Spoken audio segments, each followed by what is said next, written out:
Now we're testing. Test. See how it sounds with your bitch ass. Does Abel think he's my mom? Poll question.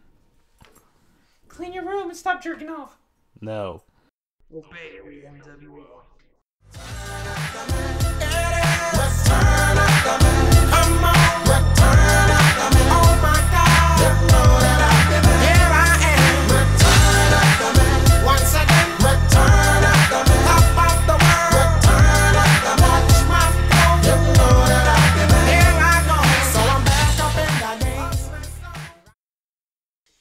I suck at that anyway. Welcome everyone, this is Abel, Loza, and joining me as always is my co-host and co-conspirator CJ. I wasn't talking about penises. Well, CJ talking about penises, poll question. This is the Nerd World Order podcast where we're trying to take over the world by spreading the weekly pop culture news from across different genres, which include movies, comics, TV shows, or anything that we consider nerd. Alright guys, it's a packed show, so we're just going to get right into it. CJ, it is your turn this week. What is the drink of the show? It's a beer that I'm pissed off that I couldn't find the beer that I wanted. It's called Cold Snap, but it's by Sam Adams, who I love. I love Sam Adams beers. They're not twist offs, are they? No. I'll be right back. They sure aren't. Okay, came back with a bottle opener. We should probably have bottle openers for merch. Dude, that's good synergy. Drink of the that's all, folks. A bottle of the show, drink of the show, and we should have a bottle opener. Absolutely, that's a good idea. Anyway, I love Sam Adams, actually. They have a lot of good beers. They only have a couple beers that I... Like, their worst beer is a beer that, like, is okay. You know what I mean? I kind of like the Marvel of beers. And I'm good with it. Or beer breweries, anyway. My favorite... They're not even my favorite, though. My favorite is Leinenkugel. And that is the fucking beer I wanted. And now I'm pissed because I found out that I have to go to Wisconsin to get the beer, to get my favorite beer. Is it a particular type of Leinenkugel? Yeah, it's the Vanilla Snowdrift Porter. Or the Snowdrift Vanilla Porter. And it's my favorite beer. And I can't... How did you get it down here? I don't know. It was here like 2 years ago. And I got it. A few years ago. And I got it. And it was fucking awesome. Maybe it was just a seasonal thing. Do you remember... It is. It's a winter beer. But I should be able to get it in winter. Do you remember in my old apartment, when I lived a long time, I had all the beer bottles like lined up. I had it in order of beers I liked. It was number one. It was first. Really? Yeah, I fucking love that beer. Can you order beer online? No, you can't, because that would be interstate commerce. I tried. That's how I discovered we have to go to Wisconsin. Damn. Well, for now we have Cold Snap by Sam Adams, so we'll give it a shot. Yep. That's good. It is really good. This is something I need after having such a long break off of beer. Good. Yeah, it's so refreshing. Oh my gosh. What I needed after a long break from beer, dude. Fucking it, this is really good. I'm really glad. This 6-pack's not gonna last. No, Samuel Adams makes great beer. I want to reiterate that. They make pretty good beer, absolutely. The only one I actually don't care for their Oktoberfest. Isn't that their most popular? Or one of them? It's one of them. But I think I had another Oktoberfest. I think I just don't care for Oktoberfest in general. Like the holiday? No, like it's a specific, like it's a kind of. I know. I'm being. Oh God, no! I'm sorry. Well, fuck the holiday too. I don't know. If you're CJ was just Irish explaining to me fucking Oktoberfest when I know what it is, even though it's a German holiday. Yeah, I don't even know what are Irish holidays. St. Patrick's Day. Oh yeah. Duh. Fuck! Oh my! I'm the terrible Irish person. I'm the worst Irish person. You're missing right now. You're swinging and missing. Yeah. Alrighty, well, I just logged into our Twitter account where you can find all of our polls that we just randomly throw out during a show. We do have a couple polls of the show, and I gotta pull those up real quick. What are you laughing at? Luna's face. Just dude, her whole... she's been on one today, like... So her thing with the toy is, like, she'll bring you the toy laid on your lap, and then when you reach for it to throw it, she'll, like, take it back, like, no. And then she's like, okay, no, I'm kidding. Oh, no, I'm kidding. Like, it's fucking annoying. Like, she's playing with me, and I'm not having it right now, Luna. We're recording. Get out of here. I was just looking at you. You glance down at her. She's got these big fucking eyes. She's just looking up at you like, whoa.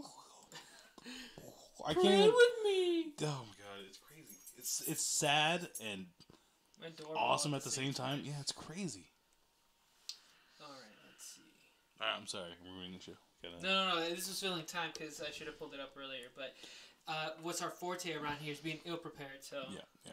Somebody, I was talking to somebody about the show, and they're like, "You guys sound really professional. Like, what the fuck kind of crack are you smoking? Yeah. And can I have some? Because we do not. We do know. No. I'm hoping that that's a compliment to how better our show sounds now that we have the mics. But as far as like preparedness, like no. Yeah, maybe like they're speaking relatively because like as far as from like when we or how we used to sound, maybe. Yeah. Okay. Maybe, yeah. I'll take that. Yeah. But you obviously don't listen to any other podcast. Yeah, because if you listen to any other podcast, I was just like, not or even people on the same speaking, or any other human putting a coherent thought together. Yeah. Yes. All right. The question of the show last week was, what do you think of the Matrix trilogy? The one I put up on Twitter, 30-30-30, between great, good, and meh. And then 10% said bad. I would have expected more goods, but that's okay. And then on Facebook, 82% said good or great, and only 18% said bad. So not too bad, not too shabby. So most people I think like it. We're gonna run through the rest of the poll questions. Is Abel a great housewife? 80% said yes. Are Abel's pancakes the best pancakes this side of the Mississippi? Fuck you, 60%. Fuck 'em, Carrie Nation edition. 83% said yes. How did that turn out? 80% said great. Does Abel care that CJ's heart is broken into 1,000 pieces? 80% said no. You damn right. Shut up, Abel. 60% said yes, Abel, shut the fuck up. You're damn right. Was Abel's great granddaddy gleaming in his eye when he was watching the Chiefs win the Super Bowl? 60% said no. No one knows what that means. I made the question. I have no idea what I'm talking about. Do you like that guy? 60% said no. But are you that guy? 80% said yes. So that's... You hate it's a lot yourself. of self-hatred. Yeah, a lot of self-hate. Are they in his butt? 100% said yes. Does T2 guy count? 50-50. Have you seen Cardi B's new video? 60% said multiple times. Duh. 40% said that no, was me not. voting multiple times. Is CJ trying to get Abel in trouble? 100% said yes. Of course Whitney knew that. 80% said yes. Even Whitney was like, of course I do that. Would that be a good Matrix? 60% said already there. Fuck that. That's horseshit. 60% said yes. Are dinosaurs just giant birds? 80% said yes. Did everyone already know? 80% said yes. Should Abel and CJ be in charge of the Oscars? 67% said no. They don't trust us, CJ. What the fuck? Bullshit. Who's more qualified than us? Not the Academy. Yeah, exactly. AKA no one. Do you want to see Jon Snow hate fuck a dragon? 83% said yes. Do you think that's valid? 80% said yes. Is that why they killed Gamora? 100% said yes. Would you? 100% said yes. Did you know that? 80% said yes. Is Abel tired of love? 67% said yes. Do you like love? 50-50. That's about right. Do you like Valentine's cards? 80% said no. Can Jesus be a verb? 80% said yes. Should we do that? 80% said yes. And now we're going to move into the segment. Hashtag shit Whitney says. Oh, let me backtrack a little bit. If you guys want to vote on our polls, any comments, questions, concerns, ideas for shows, hit us up on @NerdWorldOrder1 on Facebook and on Twitter, and we would listen to you guys. Let me see now. Let's see what Whitney had to say. Oh, yeah, and now our friend Whitney, he puts in his 2 cents, and this segment is called hashtag shit Whitney says. Basically, he gives us his opinion on the show from last week. So they're kind of out of context, too, but we read them anyways. God damn. Okay. My pancakes are the fucking best, biatch. If by best you mean worse, then yes, maybe. All breweries, my alcohol drinking has decreased. My alcohol spending has stayed the same. Flat Mount Brewery, delicious. No, it's recording. It's just because I shrunk the screen much. Oh, okay, cool. See what I mean? CJ pulled in Andres regarding Edward Scissorhands. God damn it, I'm sorry, I'm being terrorist attacked. Is Luna ISIS? Poll question. Cassowaries are much smaller than ostriches, just more badass. When I did a zoo program, I would tell the kids that I'm going to show them a dinosaur, then pull out a pigeon or owl. Every dino program I did included one bird, then pointing out their scales on their feet. CJ had a point on owls. I hate owls. Owls suck. Owls are not badass. Yeah. Owls are big, dumb birds who suck. People have them, what's the, like, stereotyped as these smart, wise fucks? Pigeonhole? No. They pigeonhole the owl. Is that good? Full question. Or was that good? That's good. I don't know. Was Shut that up. a good pun? Yeah, thank you. Yeah. Owls are dumb as shit. Like, they're one of the dumbest birds on Earth. Crows are the smartest bird. Oh, I knew that. Crows actually remember faces, so don't fuck with crows because they remember. Yeah. Crows will fuck you up. But crows are disgusting beasts, man. They carry all the diseases. Fuck crows. Fuck owls. Fuck owls. Pull question. Fuck crows. Or no, let me do that into one. Who wins? Yeah, that's better. Good job. Thank you. Owls are big dumb pieces of shits. Poll question. There's a lot of good anime. There's also a lot of crap. Netflix is batting around 25 for picking up good anime. Well, that's not good. You're upset about Game of Thrones? Imagine being a novel fan for the past 20 years and the TV show went past the books and the books still aren't done. That's a good point. 2 fucking year wait. 8 years between fucking books. Martin is an ass. That's pretty funny. Apparently Stu Gus knows the ending. Yeah, Him and George R. R. Martin know each other, yeah. 7 months later, Abel actually begins working on the costumes. Yeah, probably. Every time you ask when the next Game of Thrones novel comes out, George R. R. Martin kills the Stark. That sucks. Okay, and now I think from here on out it's regarding the Matrix, which was our topic last week. Ending to the second movie ruined it for me completely. There was only one way to go from there, and they didn't do it. It should have been. So there are obviously more than one way to go from Instead, he just has superpowers in the real world. Such bullshit. I was obsessed with the Matrix until the third one. Then I felt betrayed. Watch the fuck out of the Animatrix. You better have watched the Animatrix if you did a rewatch. It was part of the whole scheme and storyline. Well, we didn't. Matrix was the ultimate outcome of the late 90s, early 2000s hacker culture obsession. Example, movies about this: Hackers, Swordfish, Enemy of the State. This one pissed me off. My dad was NSA for years, and they had so much wrong. Well, I like how Whitney confuses us with professionals who do our job good. Correctly, yeah. Ending of third Matrix totally went after the King Arthur myth, especially the boat to Avalon scene at the end. I'm the only one in this conversation who is a fucking adult when these movies came out. Yeah, Whitney's like 60, I guess. Yeah, something like that. 60. Is Whitney 60? Poll question. Everyone was so fucking pissed after the third one came out. It ruined the whole lead up to just put it to cheese. That's what I'm saying. That movie was total cheese. That last one, the ending was, anyways. Well, I love cheese, so. Fuck! If you haven't seen Animatrix, Beer's at my place. I still have it on DVD. Did Whitney get that DVD from the DVD for Poll question? Trinity recruited. Whitney has everything on DVD. Does Whitney have everything on DVD? Poll question. Trinity recruited Neo with her vagina. Her character is bland and an exemplification of misogyny. That's what I'm saying. Whoa! That's what I'm saying. That's not true at all. Her character is just there to be the love interest. No. Yes, it is. That's what I was trying to argue with you last week. That's incorrect. No, that is correct. No, it's not. Yes, I don't have time to tell you all the reasons why that's stupid, but just know that that's stupid and you're wrong. Yes. You're wrong and that's stupid. Okay, I don't have time. But I will make time later. Abel is totally the housewife. LOL. I'm on the Moon #2 pool team. I believe there's a story about Abel being the woman in the relationship. That's not just a story. That's Abel's life. That's pretty real life. Oh, can you think they could pick that up? Her crying? Yeah. Probably, yeah. Luna, you're being broadcast. What are you doing? It's because we're not torturing my dog. She has her fucking toy down here, and she wants us to throw it. She lays it at CJ's feet. My feet are mangled. I'm bleeding. And she wants us to throw it, so now she's just fucking crying. Luna, you're fucking up my vibe. Bitch, don't kill my vibe. Luna is ISIS. Not even Luna is ISIS. Poll question. Alrighty. Before we move on, we always do like to remember Andres. He's not part of the show at the moment, but we do like to remember him and give him honor by bringing up an anime piece of news because, as everybody knows, he's the biggest anime fan in the world. And this week, Bandai Namco's newest teaser trailer for Jump Force seems to be hinting at a new character from JoJo's Bizarre Adventure.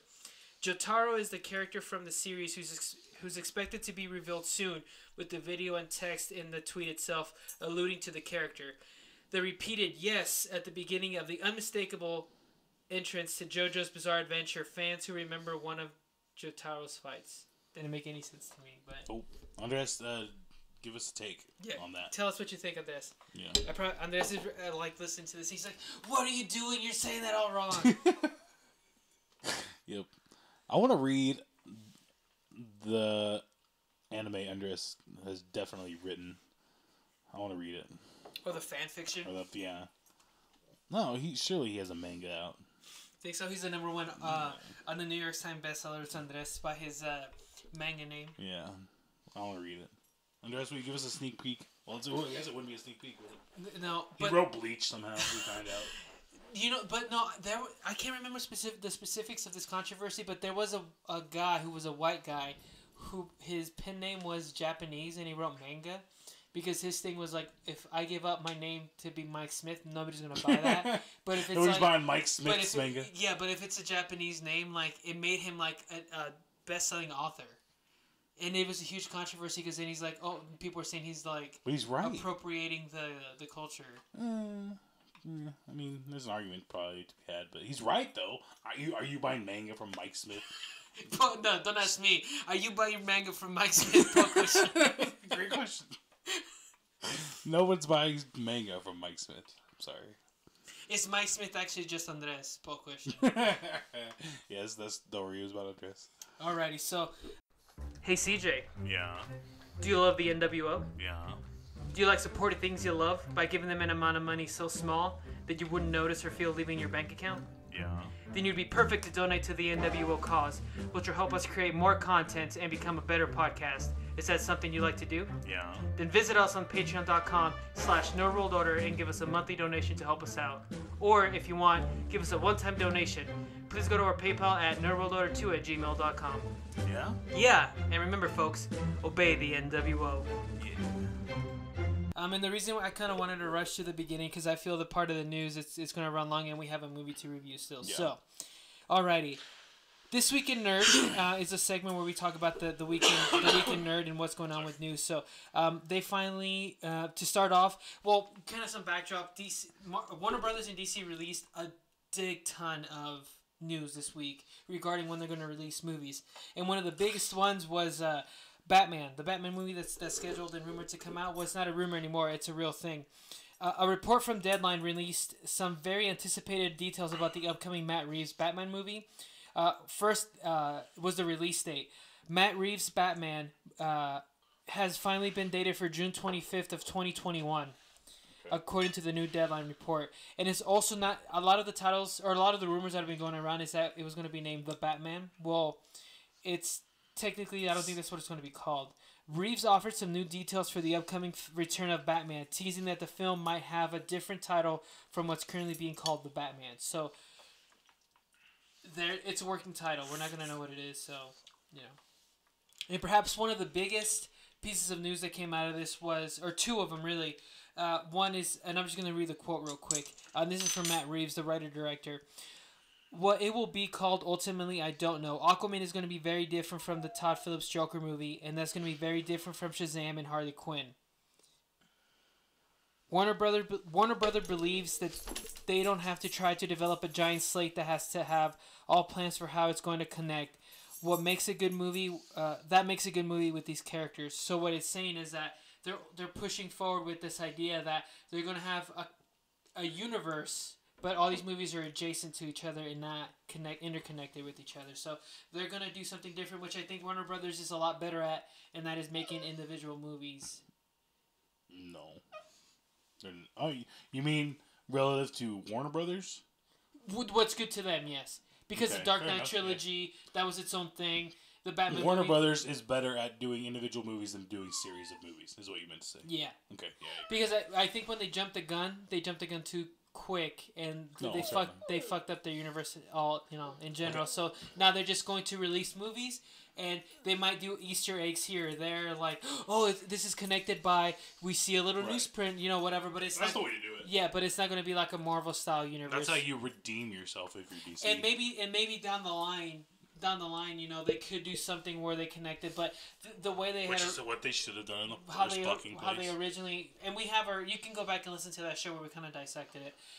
They try to do something too quick, and it didn't work out, so now they're kind of backtracking and starting over, I think. I feel as though this movie has a fatal flaw. What's that? It doesn't have a Batman. Like, we're out here with, Batman. There's no Batman. So. Which, good segue. And this finally confirms that Ben Affleck's out.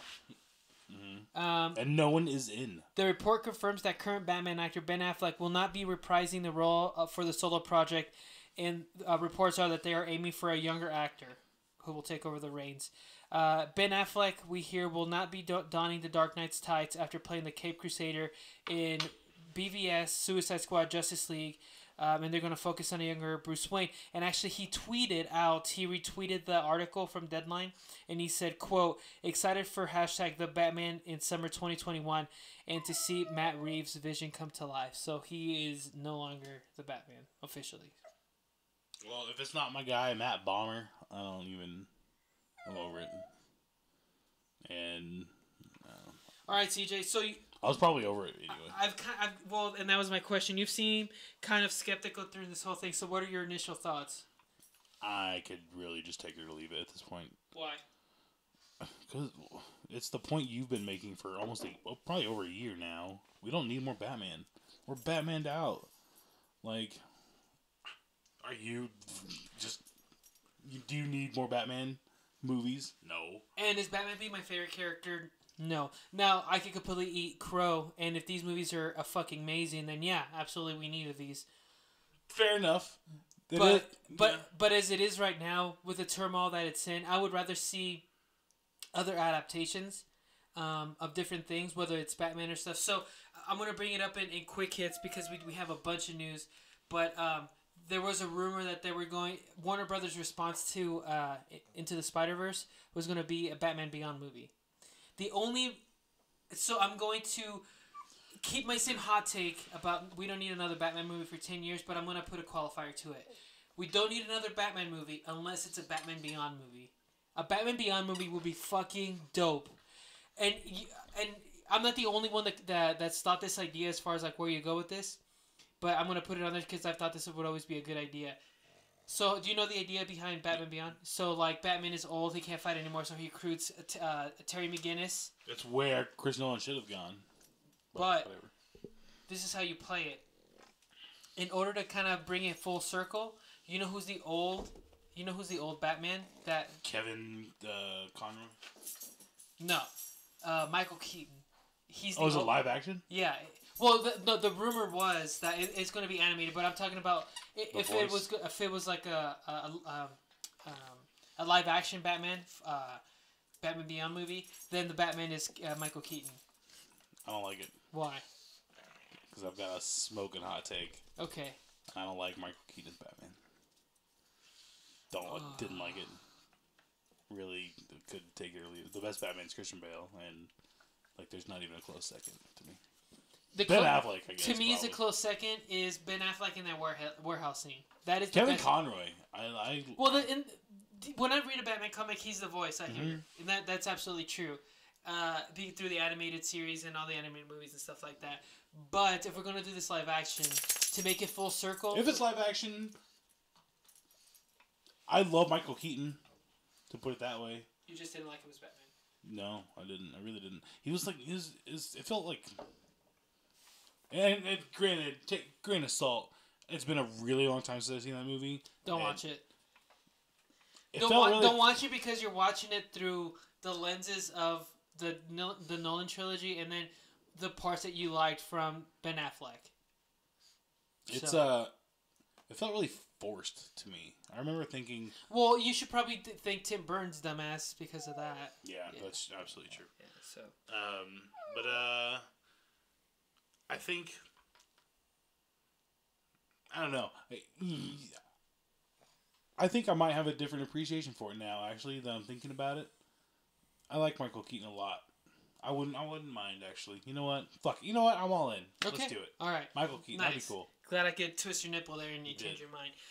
And also, one point I forgot to bring up is what Matt Reeves is going to do with these movies is an angle that we really haven't seen in Batman in the movies, and that is a detective angle. So he's touted as the world's greatest detective. I have a little bit of that in the Nolan trilogy. A little bit, but really not enough.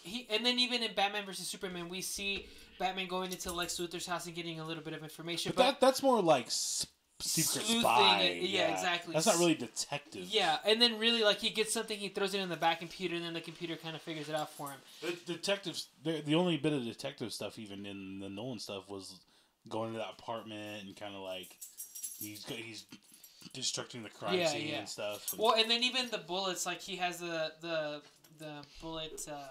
What do they call that? Bullet analysis, or whatever I'm gonna say. Yeah. And stuff like that. There's pieces of it. There wasn't very much though. No. It's really only that little There's bit, pieces probably. of it, but not very much. But according to Matt Reeves, quote, "It's been very squarely on his shoulders, and I hope it's going to be a story that will be thrilling but also emotional. It's more Batman in his detective mode than we've seen him in films before. The comics have a history of that. He's supposed to be the world's greatest detective, and that's not necessarily been a part of what the movies have been. I'd love this to be one where, when we go out on this journey of tracking down the criminals and trying to solve a crime, it's going to allow his character to have an arc so that he can go through the transformation." So it sounds very much like a year one Batman. Like it's going to be very young Batman. He's learning how to do it. He's learning how to do detective work, and that to me sounds exciting. Because a lot of people, when you read the stuff online, it's like we've never really gotten a true detective Batman movie, and that's really the only thing I'm super excited for, until we find out who's being cast. But that's kind of something I really like about it. Actually, you know what? Talking this through, I'm a little more excited than I was at the beginning of this conversation. It sounds cool. So, yeah, I'm really digging the detective angle. And also, I think we have whatever our opinions are on DC movies, you know, whatever it is, and we've shared our opinion on that we need to lay Batman to rest for a while. Every single one of those opinions comes with a qualifier, I think, and that is unless it's good. You can erase my opinion of Suicide Squad by making a good one. You can certainly erase my opinion that you need to put Batman to rest for a while by making a fucking quality Batman movie. If you can put together quality, that's what it all lies in. You can take anything I can say and erase it by making a good movie, especially multiple good movies. The quality will dictate where it lies. That's it. And that's the bottom line. And I know directors can hit and miss. Good directors can miss sometimes, and that's absolutely true. And I know you have a bunch of shit to watch. You don't have to watch it anytime soon. You have until 2021. But if you honestly watch the trilogy, but specifically the second two of the Planet of the Apes movies that just came out within the last 5 or 6 years. I watched War of the Planet of the Apes, I think. Was that the third one? This is the one where they're in camp. I gotta tell you, it's the one where with Woody Harrelson. Well, Woody Harrelson is in the third one. Okay, then I watched the third one. Yeah. Is that the final one? Yeah, that's the last one. Okay. I didn't care for it. Really? Yeah. That movie was fantastic. It's good. It's not what it's because it's not what I wanted. Because you're not emotionally invested in this movie, you have to watch the other two. No, that's not why. I don't know. I don't want to spoil anything. For who? For me? I've seen it. No, for everyone. Wait, sorry. Here's the thing. The movie's called War of the Planet of the Apes. You wanted do I want to spoil this? I'll put the little CJ Put the thing. Okay, if you don't want to hear this, skip ahead 30 seconds. Go fuck yourself if you haven't seen the movie. You son of a bitch. There was a war. Yeah, it's what I was expecting. When I went into this movie, I was thinking there's going to be fucking badass action scenes. It's going to be monkey versus humans. It's going to be fucking awesome. Dope. I think ultimately that, you know what? I think that's what we didn't like The Matrix. That's the line right there. Because you were expecting a huge war. And when I think of the War of Planet of the Apes, I think of like more internal war of like the struggle between. Yeah, that's where the difference lies between me and you, CJ. We figured it out. We found it. I knew that already, probably. But yeah, I want to fucking give me some explosions and some monkeys slapping the shit out of some fucking humans. Like riding around on horses. Now it is the fact that you didn't watch the other two though, is because you know that it's building up to that.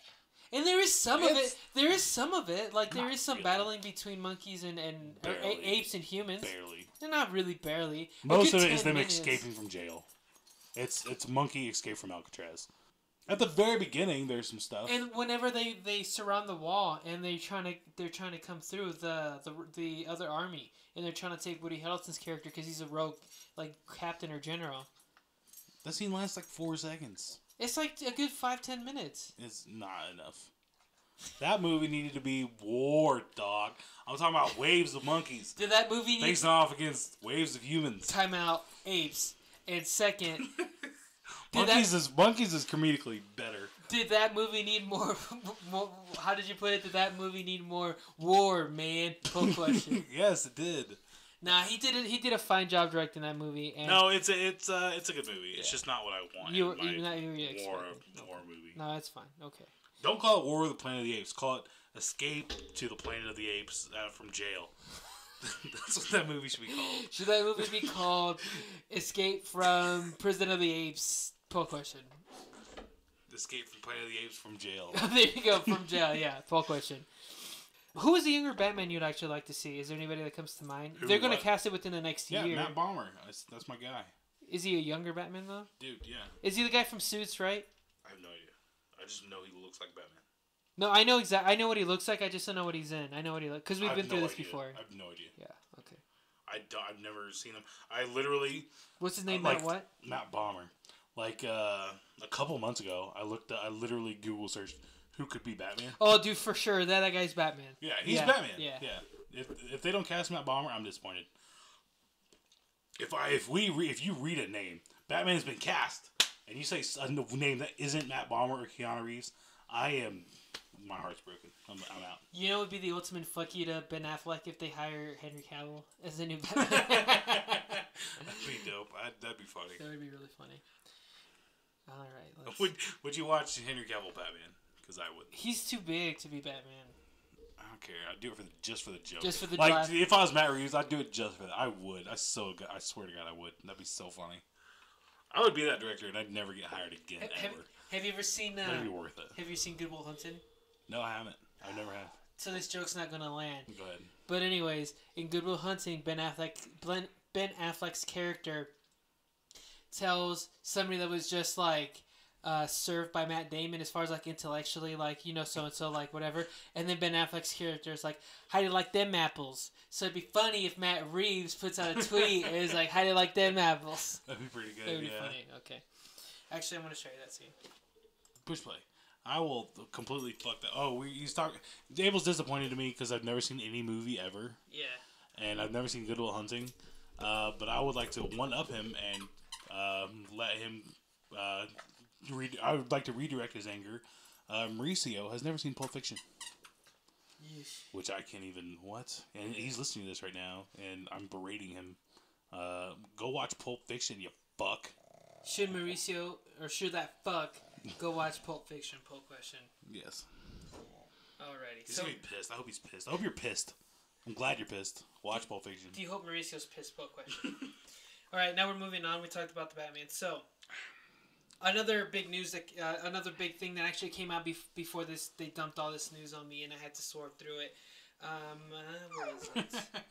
Does Abel live in hell from Saturday to Saturday? Just trying to figure out the news and stuff. So, the Batman wasn't the only piece of news that DC unveiled. Earlier in the week, DC released the first look at the cast of Bird of Prey.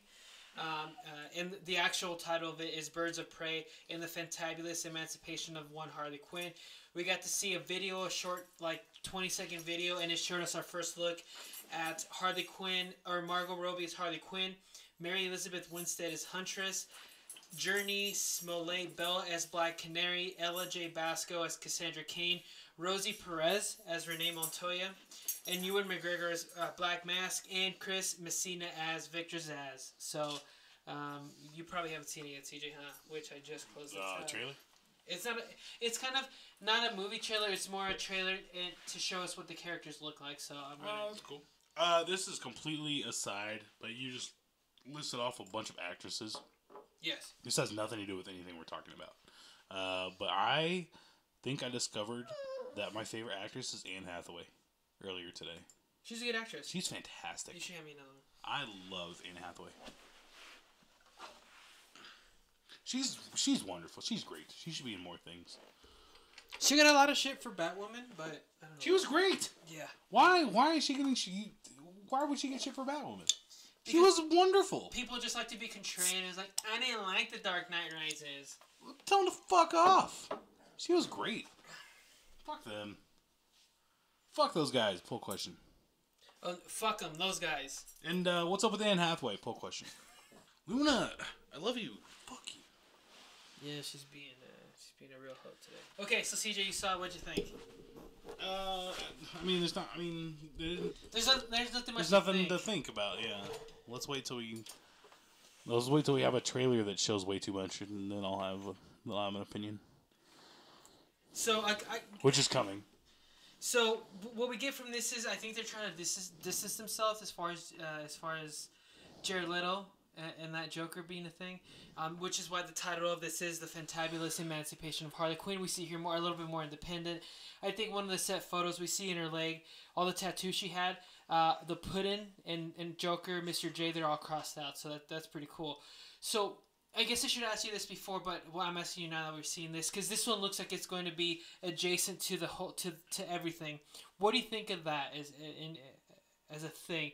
Like, so we're going to have the Marvel model where they all connect, they're all going to have a storyline, they're all going to have this ending point with the Avengers, stuff like that. But what do you think that where there's one universe, it's supposed to be one thing, but they're all different stories? I think that's probably the only way they could have gone.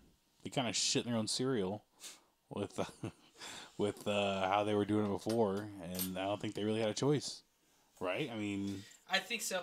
I think maybe down the line they can play these movies into something later. Yeah, that's how they should do it. Yeah, I agree. The only if those DC movies were good originally, I think they could have gone away with a linear story. I really think they could have. Yeah, but it's literally all about quality. That's the bottom fucking line. Yeah. Marvel is what it is because not only because of what it is, but because it's good. DC could have gotten away with it if they had made competent movies, but they didn't. Agreed. And we've talked about that to death. So, all right, we're going to steamroll through this. And also, a lot of Suicide news came out this week. Its release date is set for August 6, 2021. It's shaping up to be the year DC 2021 because we're going to have the Batman, we're going to have Suicide Squad, we're going to have something else. Marvel, see, this should be the start of DC. Yeah. Like, we should even... I know. We should, right now, we should be, dude, oh my god, DC's gonna come, it's gonna be awesome, oh my god, I can't believe it, oh shit.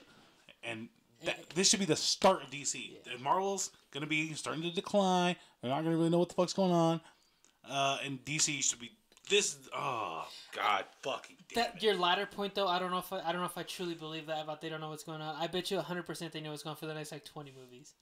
Yeah, probably, honestly, yeah, no one's surprised. But our perception is that it's going down. And, DC could capitalize on that. You're right, because we're thinking hard. that after Endgame, it's like, well, where do we go from here? They have another story to tell, and they will. Whether they do or not. Yeah, and this would have been DC's perfect time to sneak in, and, this is the start of the universe. Yeah, perfect. Yeah.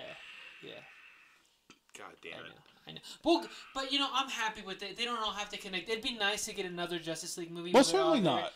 Yeah, but we should... I'm going to be happy for what I'm going to get. This should have been... We should have been hearing rumors and tidbits and whispers and mumbles for 5 years, and right now we're just working to a fervor over this shit. And they release 3 a year, That's a good way to rush it, where you bide your time, and then for 5 or 6 years you're developing movies, you're casting, you're writing a long story, and then you can rush it. You release 3 movies. Yeah. 2020. How fucking stoked right now would you be for DC Universe is coming? Yeah. And it's about to hit us all over my face. It's about to hit us like a fucking train, and we literally or figuratively in 2 ways. Literally in both ways. Okay. God damn, how great would that have been? That would have been pretty great, yeah. There's an alternate storyline somewhere where there's an alternate universe where we're all sucking DC's dick and Marvel's like, bah. Oh my god. Yeah, they fucked it up. Poll question, is there an alternate universe somewhere where we're sucking DC's dick and we're a Marvel, bah? And Abel has to spell it. Another separate poll question, can Abel spell blah or bah? BLAHHHH, blah. Do you spell blah? BLAAHHHH. It's like Dracula. I want to suck your blood. Blah. Is it like Dracula? I want to suck your blood. Blah. Poll question. I don't think it is. It totally is. It's the same thing. Alrighty, and now we're going to move into Suicide Squad news. Suicide Squad, its release date is set for August 6, 2021. The Suicide Squad, a sequel of 2016 Suicide Squad, has enlisted Guardian of the Galaxy's director James Gunn to pen the script and direct. Gunn moved over from Warner Brothers to DC after Marvel Studios fired him, as we know from Guardians of the Galaxy 3, over some controversial tweets. It's also been announced that the official title to the sequel, which is not a sequel, is called The Suicide Squad. So they're throwing the in front of it. And it sounds more of like a reboot relaunch than an actual sequel. And then when we initially heard the news about James Gunn back in October, November, he was only hired to write it, not direct it. Now, rumors are that they signed a contract that he's going to direct it. Quote, sources say that Gunn's focus is to take the franchise in a new direction with mostly all-new cast of characters and actors. Sources also say that the project is also very much rooted in Gunn's vibe as seen in Guardians of the Galaxy. Which makes sense because I think everybody can agree Suicide Squad was Warner Brothers DC's reaction answer to Guardians of the Galaxy. So this makes sense. So who better to make the Guardians of the Galaxy knockoff than the guy who came up with Guardians of the Galaxy. So I'm pretty... Out of all the movies we talked about today, I think this is the one I'm most excited for. Yeah. Oh, for that? Yeah. No. For this? For yes. me? Yes. No. James Gunn doing a Suicide Squad movie? I'm excited for that. It's still Suicide Squad.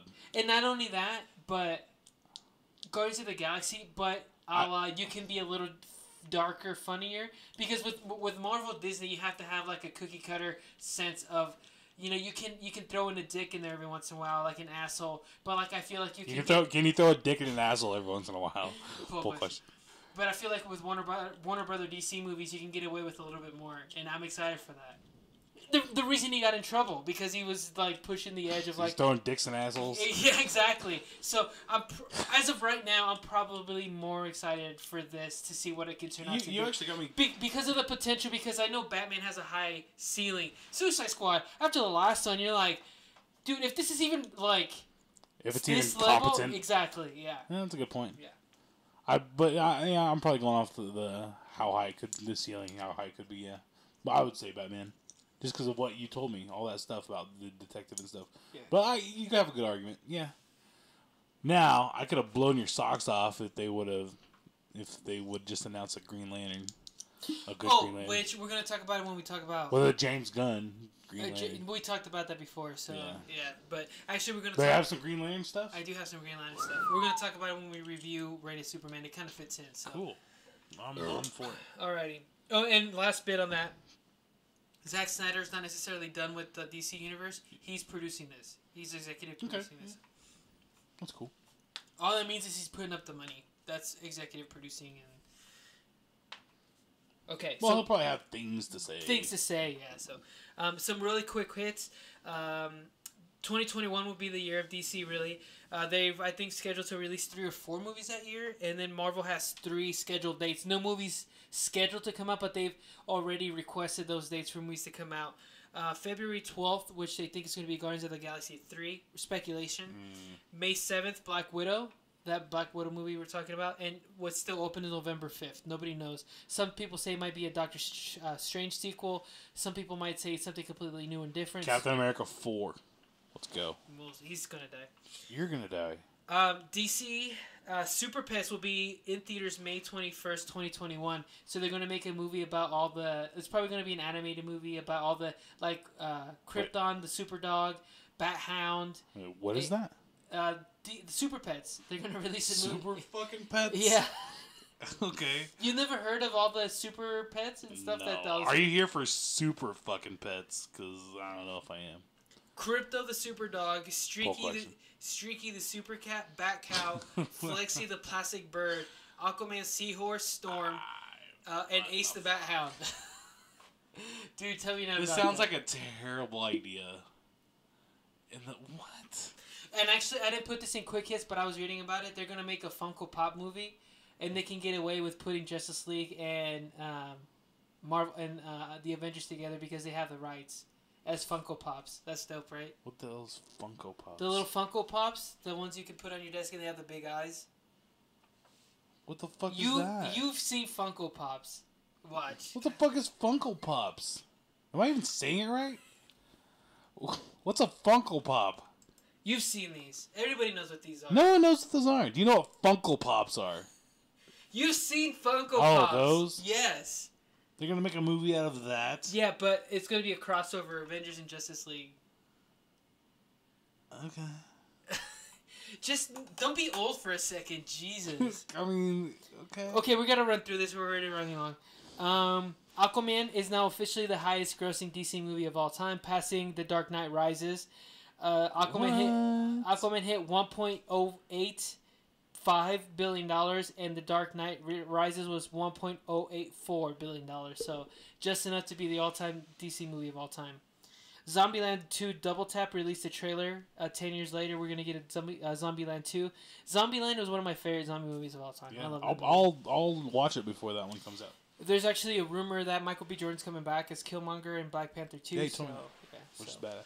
we'll see. Okay. Hopefully he does. You know what'd be cool? If he did a face turn and, like... Because he kind of was. And, like, it's not really that much of a stretch. It'd be cool for him to fight alongside Black Panther. That's what I want. Only because that he's pressured. Because his morals and his beliefs are so strong, you can't turn on that because then that makes his values less in the first movie, and you don't want to diminish that. Something happens to where they have to fight together. Yeah, that'd be cool. Okay, and before we get into the main topic, we do have some Florida news as always. Florida man thought he was stealing opioids, but instead got laxatives. Police say that's a shitty situation. Oh. Okay. I'm gonna fuck you over with some spelling. Pull question. Yeah, good luck. Can I just put yuck, yuck, yuck? No. It has to be huh? Yeah, it has to be Does it have to be pull question? Yes, it does. All right. So. I don't even know how you're gonna do it. It's gonna be fun. Okay. I'm the one that has to edit, so you're fine. Okay, now we're heading into the main event of the show. Reign of the Superman came out this week. It currently sits at a 91% on Rotten Tomatoes. I forgot what it was for Death of Superman, but I think the critics are liking this movie. The film is based on the sequel to the 2018 animated film The Death of Superman, based on the comic book of the same name that continues the Death of Superman storyline.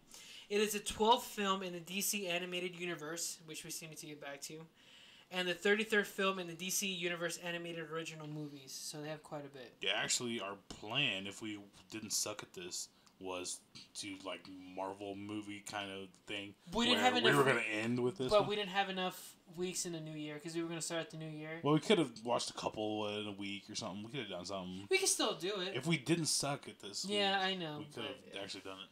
No, I'm not saying we shouldn't do that. I'm saying we could have timed it. Right. Yeah, I got you.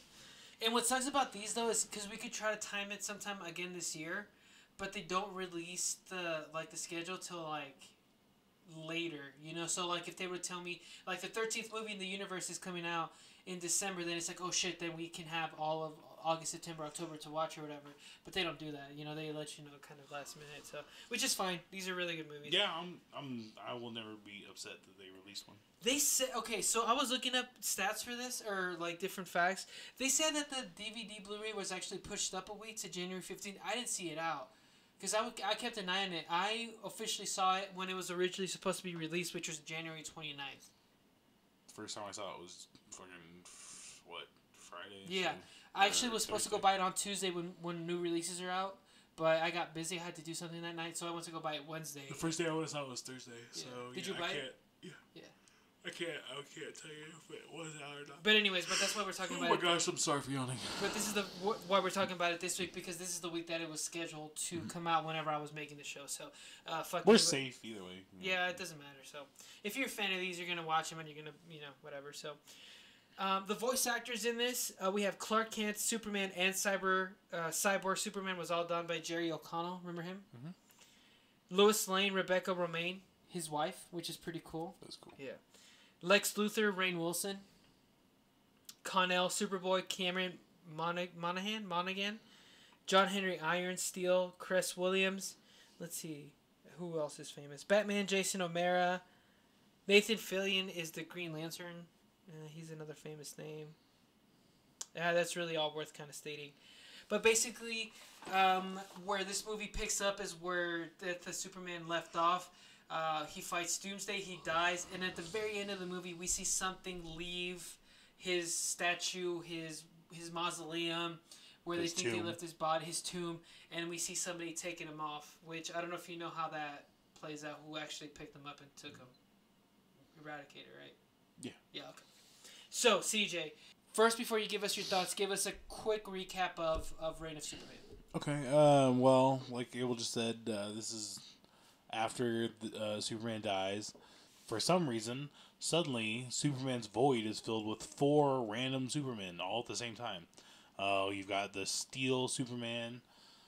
You've got Superboy, as he's colloquially known. You have the Eradicator, which seems to be kind of like an extreme version, an extreme justice-y version of Superman. And then you have Cyborg Superman, who claims to be the real, actual Kal-El reincarnated, or to an extent. And so you have these 4 Supermen, and they kind of clash a little bit, and they kind of vie for the spot of who is actually the real Superman. And as we go along, we kind of figure out. Well, spoilers. It's spoilers officially now. Yeah. So we kind of go along, and we discover that Kal-El is not actually dead, and so. And Cyborg, the Cyborg Superman is really the one pushing. He is out and out pretending to be Kal-El.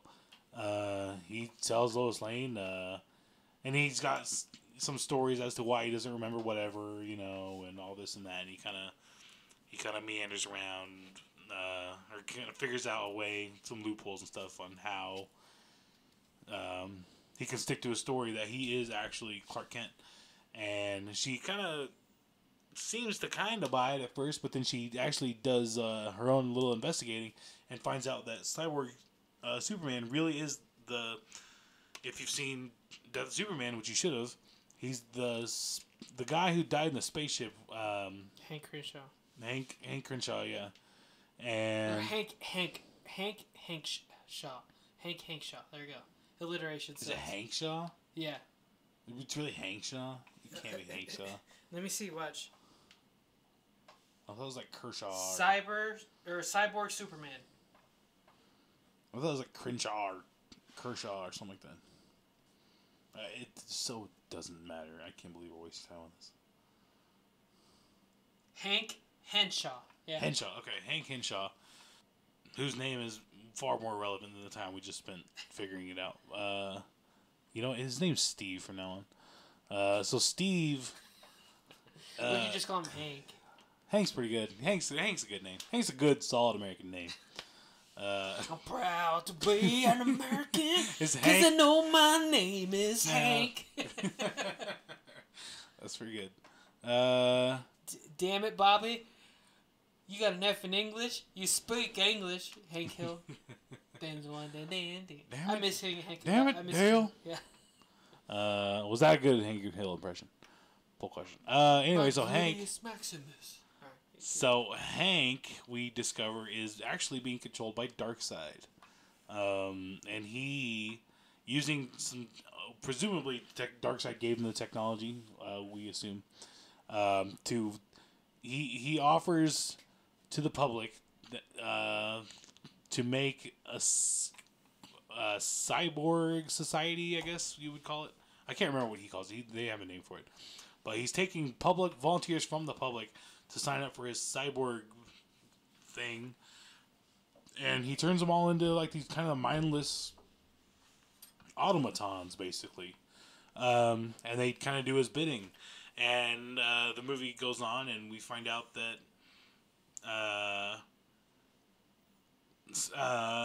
he has nefarious plans to bring Darkseid to Earth. And in the meantime, Iron Superman goes to the Fortress of Solitude, and he finds Eradicator there protecting what looks like to be Kal-El's spaceship. He finds out that Kal-El is alive. He's very much alive. And he's been regenerating this whole time to recover from his fight with Doomsday. And him and Eradicator kind of go at it, and sounds hot. It's super hot. It's so hot. Is it so hot? Full question. And all in all, what ends up happening is Kal-El finds his way back to Metropolis and has kind of a one-off or a last final battle with Cyborg Superman, and Lois Lane helps him, and the day's kind of saved. Obviously, Clark Kent wins, and the day is saved, pretty much. So as far as a movie from the continuation from the death of Superman, or you can take it as a movie on itself. You don't. It's kind of hard because when it's a movie split into it's two, so yeah. You have to need it. You have to take it as two, but as a movie, what did you think of it? Like one, like that doesn't exist without the other, exactly. Because you would have to know. So, what did you think of it?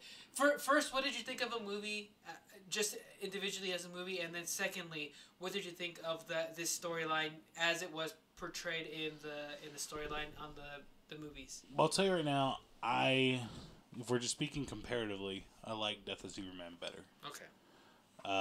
But that is not to say that this wasn't a good movie, because it is. It's a good movie. As a standalone, it doesn't really work as a standalone. It really doesn't, because if it's like watching Endgame. Yeah, exactly. Like if somebody was like, you know what, I've been hearing about these DC animated movies and I want to get into them, you definitely don't start with this one. No, because you would. You could even potentially start with Death of Superman. You could start with those two, and then you can go 1-2. But there's no way you start this one just because it's a continuation. It's a direct continuation. And you're right. If somebody's like, I've heard so much about these Marvel movies, let's start somewhere. You don't take them to Endgame. You would sit down and it's like, okay, let's watch these 5 movies before you go. You'd rather start with Infinity War even, rather than. No, because I even think with Infinity War, there's a couple movies. But more than you would. Oh yeah. Endgame is for sure. Yeah. So like you would start with Death of Superman more than you would start with. Reign of Superman. Right. Okay, or Reign of the Superman. Right. So what did you think of it as a whole then? It works better as a whole. I think if this is all one long movie, I think the first half is far superior to the second half. Like it really wouldn't work because you kind of peak at at Superman's death. You know what I mean? Like emotionally, Superman dying had more of an effect on me than him coming back to life. I agree. I felt more emotional with the first movie. Oh, yeah, for sure. I legit... There was parts of that scene where I'm like... Fuck. And that's what it's supposed to do. Like, even in the comics, like... It's particularly in the early 90s, you don't know if Superman's actually coming back. So, like, emotionally, even though everybody comes back in comics, emotionally you don't know, right? And then with this one, we know it's coming back, and we're just waiting for that point, and everything in between the beginning of the movie to when he comes back is just kind of like... Filler fan service kind of. So I do appreciate a lot of aspects of this movie. I will agree actually that I probably like better Death of Superman than I did Reign of the Superman, but I do appreciate just the little things they did in this movie, like in the original comic the Justice League doesn't play as much of a part as they did in this movie, even though it's a smaller part. And actually I think Cyborg Superman has a better intro or origin story in this than he does in the comics. In the comics, actually, they come back. All 4 astronauts actually land back on Earth, and they get like Fantastic Four style superpowers, and it only lasts so long where they all start going insane and going crazy. And actually, he downloads his consciousness into a robot, and then he goes somewhere, and then he gets the DNA of Superman and a robot, and that's how he becomes. Which I prefer this actually because like. This one he was driven insane because he believed Superman could have saved him but didn't. So that's and he blames Superman for his predicament. Which I think completely weighs more has more credence as far as like why he's insane in the way he is, and that he even goes as far as to say Superman committed crimes at one point. Yeah, which is crazy. So I think it gives more credence to what he believes, anyways. And in the original comics, Darkseid doesn't play a part, and he does in this one. And I like to tie this one with Justice League War. The first one where Darkseid came in, failed, and now he's trying to make his way back in, and they're able to stop him. That's done very well. Yeah, so I appreciate those points. So even though these are based off the comic books, you have to take them as their own adaptations and stuff. And for what it is, I like this a lot. But not as much as Death of Superman, I agree, but I still like this. Me too. There are a lot of things that I actually thoroughly love about this movie. First and foremost being that this is truly Lois Lane's movie. It's Lois Lane's movie more than anyone else. I agree. And I really like that. It shows the power of good investigative journalism. In a time where we definitely need to show the power. Which is really cool. Yeah, I believe it is good timing, yes. And it leads me to think, holy shit, they are a formidable team. Like, that's cool as hell. Like, it really gives their relationship some gravitas.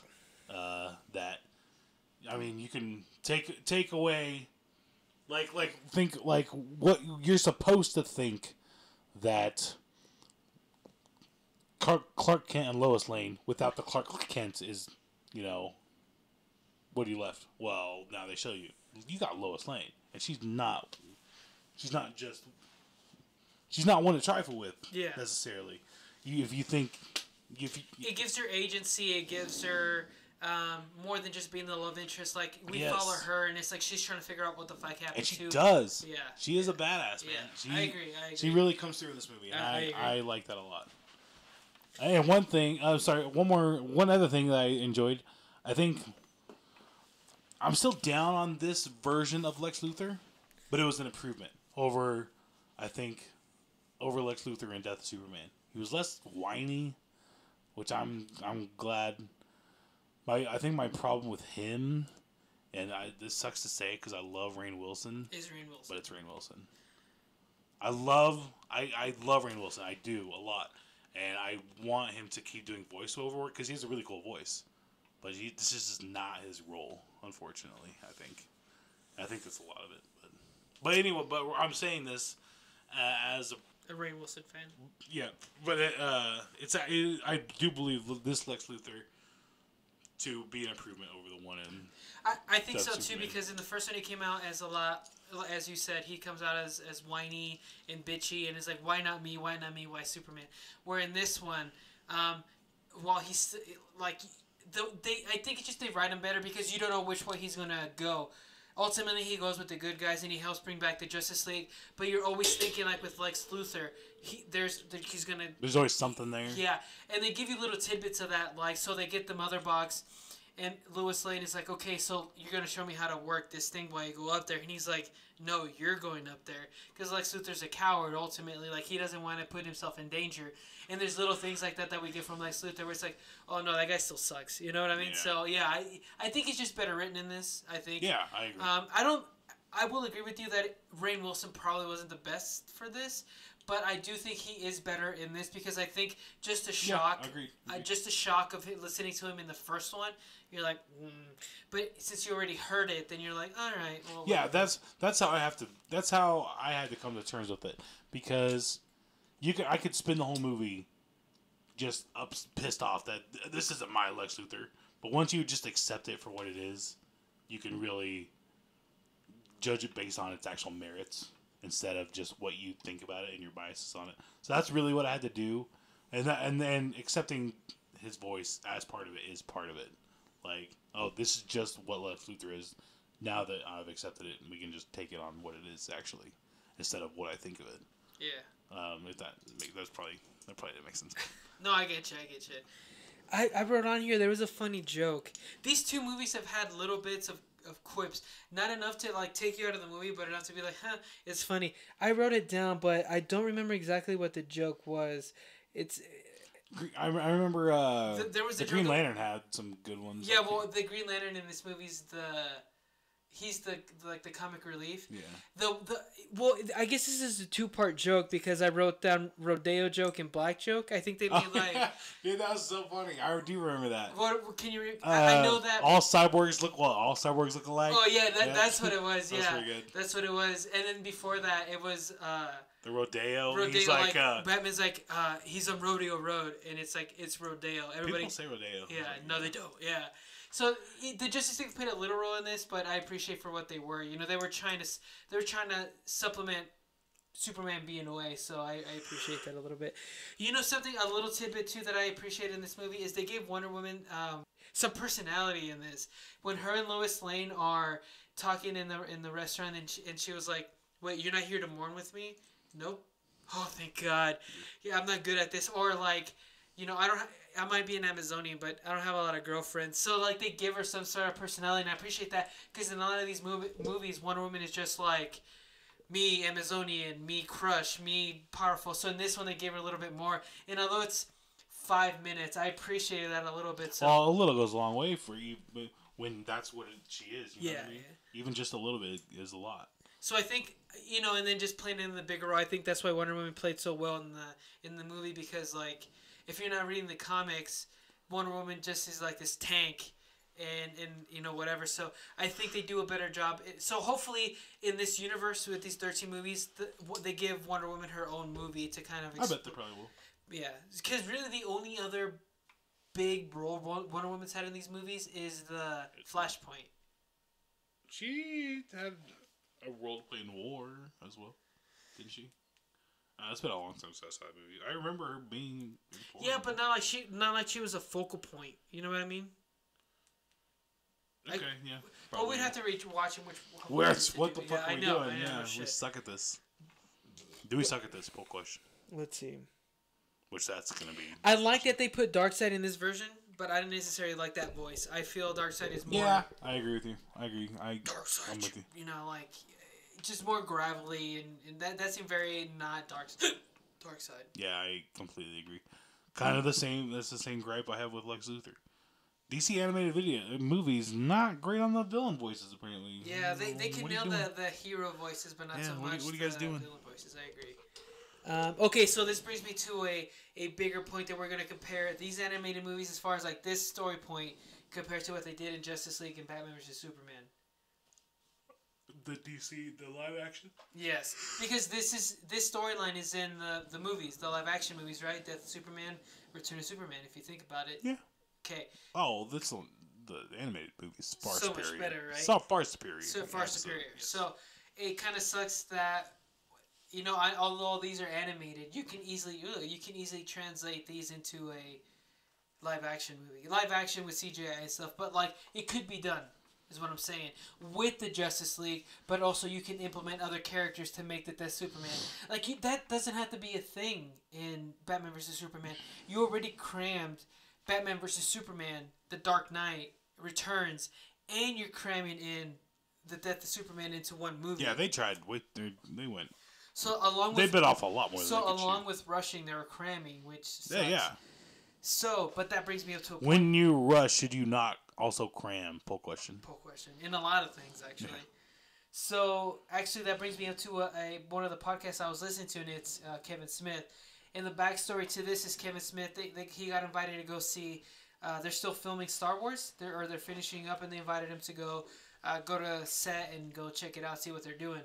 Well, a lot of those people that are working on Star Wars also worked on this when Zack Snyder was filming Justice League, and this is the movie we could have gotten, or at least the trilogy of movies we could have gotten. You're talking about live action here. Yes. So the reason I'm bringing this up is because this compares to what we got for Reign of Superman is Death of Superman a little bit. So, first movie was what we got. Plus, at the end of the movie, though, we got Doomsday. Doomsday came down. They defeated Steppenwolf, but Doomsday came down, and in Justice League, the Justice League fought him, and then he left. Right. Doomsday, and there's actually no Death of Superman storyline there. Like, it's Doomsday comes down, and. Oh wait, no. I guess it would have been for Batman vs Superman to Justice League. Superman would have risen, but Doomsday comes down, right? And then the second movie, the Justice League goes into space looking for this motherfucker, looking for Doomsday. Okay. Because Doomsday lives on Apokolips. That's weird, but okay. Weird, but who knows? It could have been cool. And the second movie ends in like Empire Strikes Back, Avengers, Infinity War, like. I guess Doomsday just wreaks havoc and just beats these motherfuckers down. And so remember the scene, and this is what I was talking about Green Lantern being whatever.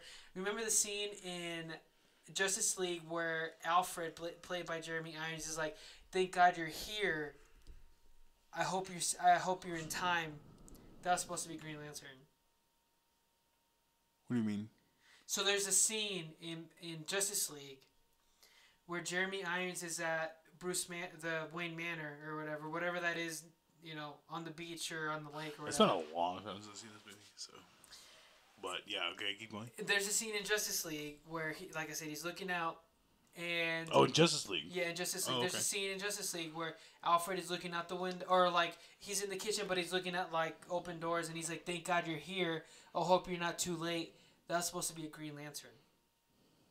Well, how does that change anything? Because we get a third. He comes down to Earth in the second movie. Oh, you're saying that he's saying, "Thank God Green Lantern is here." Yeah. Oh. So. Oh, that would be cool. Yeah, and see, there are countless ways that we could have made these movies better. Yeah. Anybody could have. Yeah. Whatever. It's a point we made 1,000 times. And then the third movie is basically them saving the day. So there was plans for 3 movies and we got 1. Yeah, that's ridiculous. That's like the end of Superman or Spider-Man. Like the first 3 movies, whatever. They just tried to cram so much crap. Yeah. And separately, they could have been cool. But yeah, I agree. Whatever. Anyways, moving on from what could have been to what we do have. To what is, yeah. What did you think of the 4 Superman in particular, and which one was your favorite one? The 4 Superman, well, I mean, the obvious answer is the Steel Superman. You think that's really an obvious answer? I don't think that's an obvious answer, no. He's the hero. He's the... of the 4. I think each one of them play a part as Superman, and they're all like some of his parts if you put them together. So he plays the part of like, he's not the strongest one, but he has the Superman, like, I have to save the day, the heart, hero. He's the heart. He's the spirit of the 4. I completely agree, but I don't think it's an obvious answer to say he's the favorite one. Well, I'm not the favorite. Poll question: Who's your favorite of the 4 Supermen? He's my favorite, probably. Because when you gonna say cyborg Superman, he's evil. That's my favorite. Really? Yeah. That's my. I don't know. It is interesting. It's just a cool. Just because he's evil, or just because like you don't dig his probably his just story? because he's evil. Probably. Yeah. I'm a sucker for classic whatever. Are you outpacing me, motherfuck? Okay. Yeah. Anyway. It is interesting and cool, and Superboy's pretty dope. Superboy actually, Superboy gets cooler as he goes. The thing about Superboy is they're always worried about even writing him in the comics because he's super 90s. When you look at the comics, he has a leather jacket. He has the hair, like the split down the middle hair. Like he is a product of his time. They even play on that a little bit. Well, that's what I'm saying. That's what they wrote. It is like, oh, they got you watching those 90s sitcoms again. It's like, oh, that's that's super whatever. What do kids not say that anymore? So I appreciate that they play that into the story that he is super 90s, and that's pretty cool. I like that aspect about Superboy. What's also cool is that they have a Superboy now, which is neat. That is neat. They can play that into the stories now, so that's pretty cool. I like exploring the idea that Kal-El is such a figure that you can take 4 Supermen and add them up, and still the sum of their parts isn't equal to whatever Kal-El is. Well, not only that... And that's fantastic. That is fantastic, but not only that, but the fact that there were 4 people trying to get, you can't replace him, really, but just trying to take his place. And you know what's common between all 4 of them? They all have the S. Like, that is a symbol of hope, and we can get it through all that shit. But, like, it's just more indicative of the character of Superman that he is hope. He is hope. He's hope. Exactly. So, I've actually come around a lot on Superman within the last... Me too. Because of these 2 movies. For me, really, honestly. Well, and this does play into it, but in the last just couple of years, they have Brian Michael Bendis on the comics now, and that is more of... hope and stuff. And although as much as I like Man of Steel with Henry Cavill, like I don't think they write him as hopeful as he could possibly be. Like, it's a lot of doom and gloom, like, why me? But I feel like Superman 2... That's probably hard to do without making it cheesy. But we probably need a cheesy Superman right now. We could do with a CG Superman. We could do with one. He's the Superman we deserve. But I mean, like Captain America is in the same. He's not the Superman we deserve, but the Superman we need right now. Yeah, but on it, the Captain America is in the same vein as the Superman, and they write him the same. Like he's very hopeful. He's the one that is always like, we have to do it by the book. We have to do it, or not even by the book because that's Civil War. Like he doesn't want to do it by the book. But you know what I mean? Like we're here, we're heroes. But that's competent writing. No, I'm kidding. Yeah, you're right. Yo, what the fuck? So, no, I actually, I do have a little bit of beef with the writing in this movie. A little bit. At the end, it kind of falls apart for me. I was just about to say it's a very. If I do have some things to nitpick on this, the end kind of bugs me. The end is very, very predictable. It's kind of ridiculous. Yeah. Like the idea that they blast off into space just randomly. And then, okay, if you want to tie that to like his psychosis, like this is where his trauma started. Cyber Superman is very unhinged though. He's like crazy. Yeah. And if you want to tie that to that's like where his trauma is from, and that's like, okay, fine. What I can't buy is like, okay, there's the hole, right, and things are being sucked out as whatever. Lois Lane is sucked into it, and she just happens to run by the button that says emergency things, whatever, and she just pulls it out. Okay, why is that a button? Like that doesn't make any sense. And why is there just a random door that would just happen to close? Like there's a door right over the hole that couldn't just close on its own. Like I don't know. There's just so much. It's so weird. I don't know. I don't know. That seemed lazy to me. This is really what it is. It's just writing for the sake of. Like putting things in the sake of plot. Yeah, it's all plot movement. Like it's not much thought went into that. I gotcha. To me, what I mean predictable was at the end of the movie he's running and then they do this thing again. Like that's so played out to me. Like that. And actually, in the original comic books, they blasted. Or Cyber Superman was going to blast actual Superman with kryptonite, but Eradicator took that hit for him, and Eradicator dies. So, it's an adaptation, but not like panel to panel adaptation. Right. So I appreciate that. I'm more in the camp of like, if you're going to adapt it to be more theatrical and plays better that way, and you can it doesn't have to be a panel for panel retelling of things. I'm more in the camp of like you can have your liberties and stuff like that to tell a better story, or to tell the same story better, like cooler, and that's what I'm saying, because like storytelling in the 90s and storytelling in the almost 20s very different, so you're gonna have to write that different to appeal to a different audience and play with what you've already built, because this is a completely different universe than the comics. So I appreciate that. I'm in the camp of like, if it works, it works, and I think it works well in this movie. So yeah, I agree. And one thing I actually really do like a lot is I'm knocking the idea that Lois Lane did what she did. However, I like that she was involved in the ending, because it goes back to like, it shows that they're a really good team. See? And I love that. So you keep hating on me and Whitney for hating on Trinity as like just used there for like Neo bait. This is what a heroine does. Okay, Trinity did that. No, she doesn't. Yes, she did. When those two guys, they're in the Matrix and they killed, and Neo told her to stay out of the Matrix specifically. It all falls apart without her.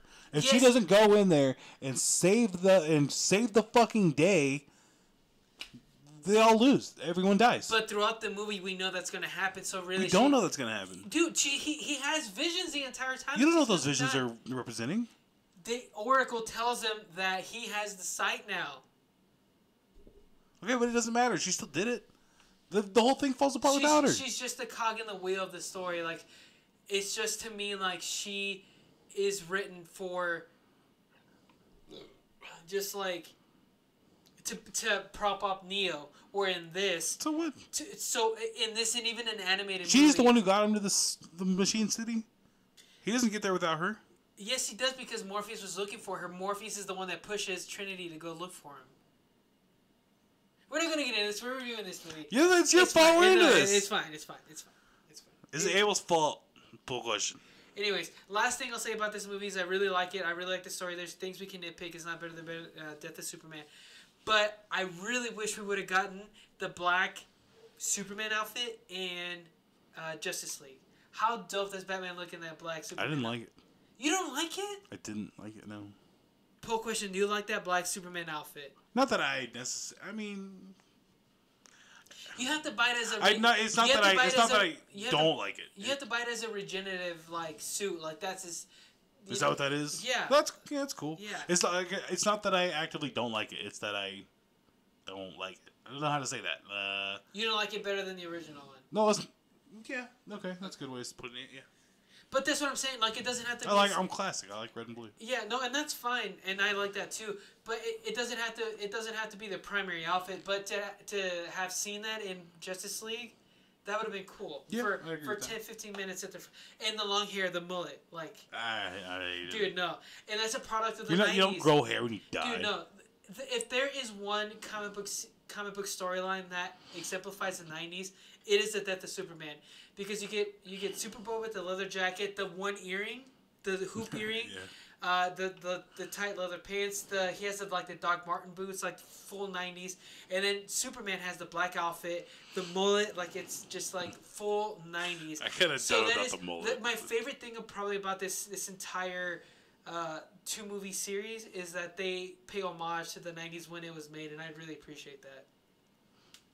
I don't disagree. I love the 90s, so it's whatever. So I don't think of the mullet as being 90s though. I do. I think very 90s.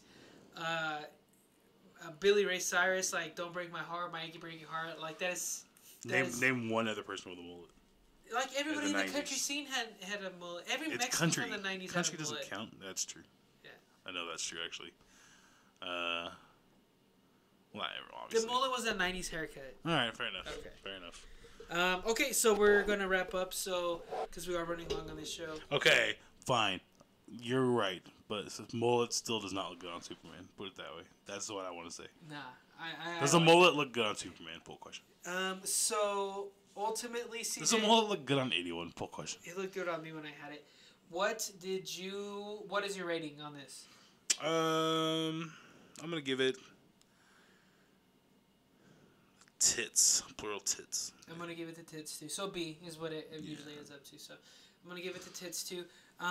Where we can't do that question because we haven't seen him. We will when we see him all. Where do you rank it? We can't do that. Like I forgot. So. Let's save that. Yeah. So as a whole though, the 2 movies, Death of Superman, Reign of Superman. What did you think? Like I said, I like it. I love Death of Superman. I love that movie. And Reign of Superman brings it down, but that's not. What is that saying? That's not saying that much. That's just like from an it's not as right. Yeah, I'm gonna give it a kitty's titties. Spoiler warning. So. You want me to rank the whole thing? Oh yeah, I'd probably give it kitty's titties. Just because I really love Death of Superman. That's a really great movie, and it brings it up enough that. And like I said, Reign of Superman's a good movie. I'd probably say kitty's titties. Same. And one point I forgot to point out that I had in my notes is I wish these movies are like an hour and a half. I could do for another 30 minutes. At least another 15, 20 minutes of story. It depends. I kind of like it where it is, to be honest with you. Because you run the risk of just filler for the sake of filler. Yeah, but I think there's more things you could explore. You could have fleshed out, I think, a couple more things. I could have liked to see a little bit more of the Justice League and that planet. Just actually, little things. So that's true. Yeah, that would have been nice. I would have liked to see some stuff with the lab and how Superboy is created. Probably that would have been cool. That would have been cool because we just get drop Superboy in our lap, and then after the fact we find out that he's a clone. It could have been a flashback, anything, just to kind of see that. It could have been a little. Because that could have been done you cooler. see all the other clones that kill the scientists, like they're all disformed and stuff. So I would like to see. And you don't have really an opinion on the scientist when he dies. Not really. I mean, not really. But I would like to see how they get from those disfigured blobs to Superboy, because that seems like a huge jump, So yeah, that could have been cool. You're right. You got a good point. Just a little bit more, but not too bad. So where was it? Oh, that'll be. Yeah, they kind of just dropped that off. I mean, it matters for a solid 20 minutes of the movie, and then suddenly it doesn't matter anymore, and everyone. So that'll be the question of the show: is We have 2. What did you think of Reign of the Superman? And then what did you think of the Death of Superman, Reign of Superman storyline in general? So that'll be the question of the show. So, do you have anything else in particular? Nope. Okay. I think I'm good. We're going to move on to get the fuck out of here. Next week, I have Lego 2, the Lego Movie 2. We don't have to do it, but that is if we can't think of anything else that we can do. So, yeah. Lego Movie 2. What is your recommendation for the week? My recommendation is going to be stop naming your children Josh. I can't take you seriously if your name is Josh. I'm sorry. If you're named Josh, I can't take you seriously. I'm really sorry. No more Joshes. No more Joshes. That's my recommendation. Okay. What did I watch on TV this week? I started Comic Book Men again on Amazon. It's pretty cool. You started what? Comic Book Men. It's the, I've heard about that. It's the Kevin Smith. That's Kevin Smith. Yeah. It's the Kevin Smith Pawn Stars, but comic book. They run a comic book store, and it's pretty cool. It's fun, and it's like any scripted reality TV. But it's funny. It's a bunch of and they bring really cool comic book accessories and books and action figures. What the fuck is a comic book accessory? I don't know. But they bring a lot of cool nerd shit into the store, and then they do like the haggling shit. So that's pretty cool. So I thought of like a comic book lamp that you would like. You know how they used to have like the book lamps. Yeah. Like, or I guess you could get like a cover thing. I don't know. Yeah, but I've been watching that lately and What's a comic book accessory? Poll question. And good luck. As always, I have my top 5 comics you guys should be reading this week. Number 5, Avengers. Number 14. That storyline is still pretty cool. Number 4, Cemetery Beach. Number 6, from Image Comics. Number 3, Green Lantern. Number 4, the trippiest comic I think I've read ever. Number 2, Conan the Barbarian. And number 1, Batman number 64. Batman's coming to a full circle there, and I'm really excited to see what goes on. So, but moving on, if you guys have any suggestions, comments, let us know on Twitter or on Facebook. You can find us on Facebook and Twitter at NerdWorldOrder1. Let us know comments, concerns, vote on our polls, anything like that. Call us cunts. Podcast, you can find the podcast on Spotify, Google Play, Libsyn, Spotify, Stitcher, iTunes. And really, if you guys are listening to iTunes, please review, comment. That is really what spreads the words on podcasts. Is iTunes and Apple Podcasts is where it's at for podcasts as far as like if you want to reach. So please give us a comment. Let us know. And tell your friends. Next time you hang out with your friends, hey, you guys want to hear 2 morons talk about nothing for an hour and a half? Give us a shout out. If you guys want to donate, please get on our Patreon. If you donate $10 a month, you guys will get a shirt on us. I'll send it. I'll even pay for shipping. And just donate. We really appreciate it. It'll help us here. Better quality, better everything with the show. If you want to do a one-time donation, hit us up at nerdworldorder2@gmail.com. And we really appreciate that. All the money would go towards improving the show. So, do you have anything else, CJ? Yes, a shameless plug. I told you guys last week to download Brawl Stars. Now I want you to join my club in Brawl Stars.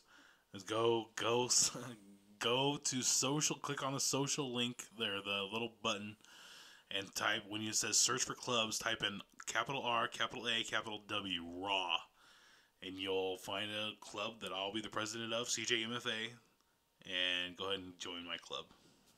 Well, I forgot that. You're all welcome. I forgot that. Besides on Brawl Stars, where else can they find us on Twitter? And that's at CJ. I am at CJMFA on Twitter. And I'm at well. Saints_Abel45. But I think that's it, guys. Listen to us next week. If you have any comments, let us know. I think that's it, though. So, yeah. And as always, guys, don't forget, obey the NWO.